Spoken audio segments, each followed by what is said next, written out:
All right. Well, my family and I, we've been in Utah since September of 2025 now, and it is amazing. It's beautiful out here.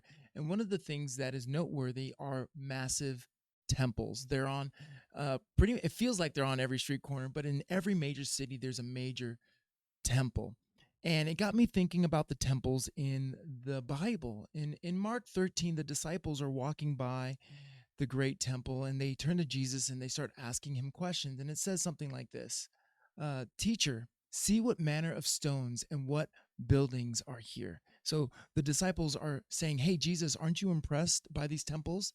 And then Jesus responds kind of shockingly. He says this: Not one stone shall be left upon another that shall not be thrown down. And see, what Jesus is doing is prophesying that the temple in Jerusalem is actually going to be destroyed, which ultimately did happen in 70 AD by Tiberius, where the gold of the temple melted all around all the stones. And in order to get the gold extracted from the temple, they literally had to turn every stone over and break it apart to get the gold. And so, temples to Jesus don't mean the same thing to us. Temples are good things, but when good things become a God thing, well, that's when you have an idol, because it's easy to mistake a temple of God for God Himself, and that's what people were doing in the Old Testament. And I wonder if sometimes we do that today. See, because temples can be impressive, buildings can be impressive, ministries can be impressive, God never meant those things to replace God. See, Jesus had already made it really clear that something bigger and greater than a temple is already here. Matthew 12:6.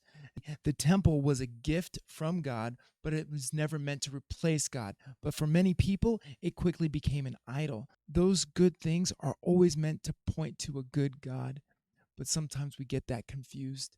And Jesus wants to recalibrate our view, recalibrate our vision so that our worship goes to who it was intended for: the God who made you, the God who loves you, and the God who wants to be your friend. So whether it's a ministry, a building, a relationship, a job, or a platform, sometimes God will even let our false insecurities shake so that our hearts can return to what matters most. Jesus is greater than every structure we cling to. He is greater than every symbol. He is greater than every success.